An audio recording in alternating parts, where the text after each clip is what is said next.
America president మళ్ళీ Donald Trump వీసాలు కోసేస్తారని మన వాళ్ళ గుండెల్లో గుబులు. కోసేస్తే ఏమైపోద్ది?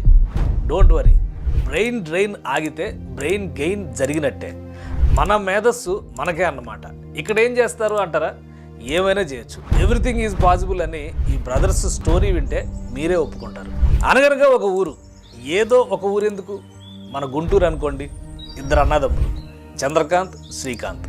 అమెరికాలో సాఫ్ట్వేర్ ఉద్యోగాలు. ఒకరికైతే సిటిజన్షిప్ కూడా వచ్చేసింది. ఐటీ కంపెనీ కూడా నడుపుతున్నారు. All good, life is beautiful. 2017లో ఫస్ట్ టైం డొనాల్డ్ ట్రంప్ అధికారంలోకి వచ్చారు. చాలా కాలం తర్వాత ఈ అన్నదమ్ములు ఇద్దరు ఇండియా వచ్చారు. ఎంత సంపాదించినా, ఎన్ని దేశాలు తిరిగినా ఇల్లే కదా ఆనందాల నిలయం. పైగా జాయింట్ ఫ్యామిలీ, ఆ ఆప్యాయతలు, అనురాగాలే వేరు. అమ్మ చేతి కమ్మని వంట ఎక్కడా దొరకదు. ట్రంప్ ఎఫెక్ట్ అని చెప్పలేం, కానీ సొంత ఊళ్ళో ఏదైనా చేయాలనే తపన మొదలైంది. హోటల్స్, రెస్టారెంట్స్లో దొరికే రెడీమేడ్ ఫుడ్స్ ప్లేస్లో అమ్మ చేతి రుచుల్ని మనం సర్వ్ చేయలేమా అనుకున్నారు. దీనిపై రీసెర్చ్ మొదలైంది. దక్షిణ భారతదేశం మొత్తం తిరిగారు. చెట్టినాడు చికెన్ దగ్గర నుంచి ఆంటీ మెస్లో మీల్స్ వరకు అన్ని రుచి చూశారు.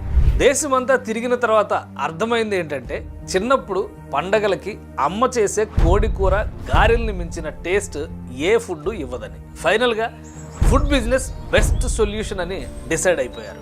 తెలుగు వాళ్ళకి కరెక్ట్గా కనెక్ట్ అయ్యే కోడి కూర, చిట్టిగారి పేరుతో రెస్టారెంట్ బిజినెస్ చేస్తామంటే ఫస్ట్ నవ్వింది ఇంట్లో వాళ్ళే. ఎందుకంటే ఆ ఫీల్డ్లో వీళ్ళ ఎక్స్పీరియన్స్ నిల్. ఇంట్లో ఎవరు, ఎప్పుడు ఇలాంటి బిజినెస్లో లేనే లేరు. పైగా ఆ పేరు వినగానే 3 మాటలు చెప్పారు. 1, నార్త్ ఇండియన్స్కి అర్థం కాదు. 2, వెజిటేరియన్స్ పారిపోతారు. 3, సినిమా పాట అని గేలి చేస్తారు. ఈ మాటలనే ఛాలెంజ్గా తీసుకున్నారు అన్నదమ్ములు. మార్కెట్ ట్రెండ్స్ అధ్యయనం చేశారు. వెజ్, నాన్ వెజ్ అనే పోటీలో తెలుగు రాష్ట్రాల్లో నాన్ వెజిటేరియన్దే పై చేయి. దక్షిణాది రాష్ట్రాల్లో 90% పైగా మాంసాహారులే.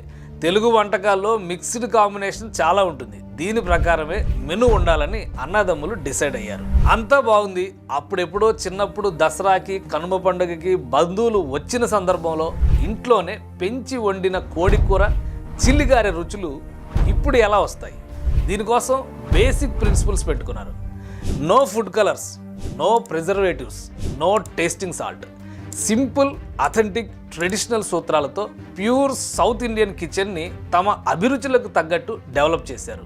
షెఫ్ల ఎంపిక కోసమే 2.5 నెలల సమయం పట్టింది. అన్నీ కుదిరాక తొలి బ్రాంచ్ని హైదరాబాద్ కొండాపూర్లో ఓపెన్ చేశారు. Grand hit. 100 మంది కెపాసిటీతో స్టార్ట్ అయిన కోడి కూర, చిట్టిగార రెస్టారెంట్కి లంచ్ టైంలో ఫస్ట్ డేనే 50 మంది వెయిటింగ్ లిస్ట్లోకి వెళ్ళారు. కస్టమర్ల ఒపీనియన్లకి అనుగుణంగా మెనూలో మార్పులు చేస్తూ వచ్చారు. పబ్లిక్ ఫీడ్బ్యాక్తో రోజు రోజుకి ఆదరణ పెరిగింది.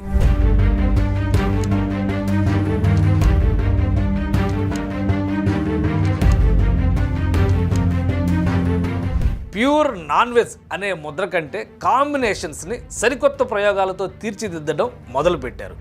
ఇప్పుడు కోడి కూర, చిట్టిగారె రెస్టారెంట్లో సర్వ్ చేసే గుత్తి వంకాయ బిర్యానీ, స్పైసీ గారె బిర్యానీ, పచ్చిమిర్చి పన్నీర్ పలావ్, ఆలు కాజు బిర్యానీ లాంటివి వెజ్జీస్కి బెస్ట్ కాంబోస్.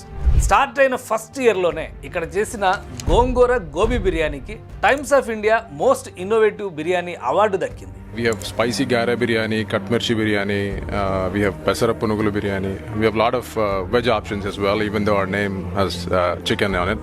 ఇక డిజర్ట్స్లో సీతాఫల్ రబడీ అయితే టేస్ట్ చేయాల్సిందే.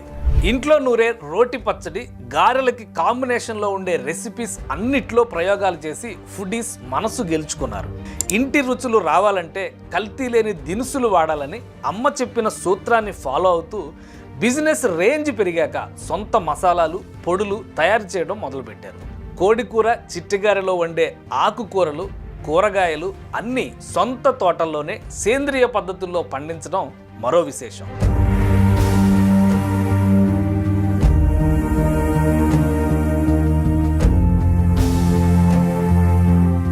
ఐటీ తప్ప ఏమీ చేయలేమేమో అనుకునే స్థాయి నుంచి ఇప్పుడు ఇద్దరు బ్రదర్స్ 100 మందికి ఫుడ్ బిజినెస్లో ఉపాధి కల్పిస్తున్నారు. అన్నీ సాఫీగా సాగిపోతే లైఫ్ ఎలా అవుతుంది? కష్టాలుంటేనే కదా సుఖాల విలువ తెలిసేది. రెస్టారెంట్ మంచి రైజ్లో ఉండి 3వ బ్రాంచ్ ఓపెన్ చేసినప్పుడే ప్రపంచాన్ని కరోనా గోబ గుయ్యమనిపించింది. వీళ్ళ కెపాసిటీకి 2020 ఒక పెద్ద టెస్టింగ్ టైం. 1.5 కోటి ఇన్వెస్ట్మెంట్తో మొదలైన ప్రస్థానం 2 ఏళ్లు బాగా సాగిన తర్వాత మళ్ళీ టెన్షన్లో పడేసింది. తమని నమ్ముకుని అప్పటికే ఉన్న 250 మంది సిబ్బంది బాధ్యత కూడా ఈ బ్రదర్సే చూసుకున్నారు. 3 బ్రాంచుల్ని మళ్ళీ గాడిలో పెట్టేందుకు మరో 2 కోట్లు ఇన్వెస్ట్ చేయాల్సి వచ్చింది. చేసిన ఏ మంచి ఊరికే పోదన్న మాట నిజమైనట్టు త్వరగానే తేరుకున్నారు. అన్నీ కలిసి వచ్చి కరోనా తర్వాత మరో 2 బ్రాంచులను ఓపెన్ చేశారు.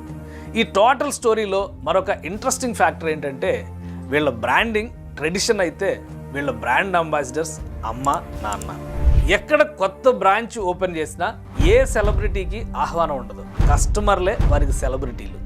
అమ్మా నాన్న ముఖ్య అతిథులు. నాన్న రిబ్బన్ కట్ చేస్తే అమ్మ ఫస్ట్ ఆర్డర్ ఇస్తారు. వారి పిల్లలే కౌంటర్పై కూర్చుని ఫస్ట్ బిల్ తీసుకుంటారు. అదే వీరి సక్సెస్ సీక్రెట్. టఫ్ టైం వచ్చినప్పుడు ఫ్యామిలీ సపోర్టే బెస్ట్ అని ఈ బ్రదర్స్ నమ్మకం. వంటకాల్లో ప్రయోగాల్లోనూ ఇదే సూత్రాన్ని ఫాలో అవుతారు. వాళ్ళ అమ్మమ్మ వండే దోసకాయ మటన్ కర్రీని మెనూలో ఇంట్రడ్యూస్ చేస్తే అది సూపర్ హిట్. కోడికూర చిట్టిగారిలాగా కలిసిపోయిన చంద్రకాంత్ శ్రీకాంత్ల కథ ఇప్పుడు 5 బ్రాంచ్లకు విస్తరించింది. 200 కోట్ల వ్యాపారంగా మారిపోయింది.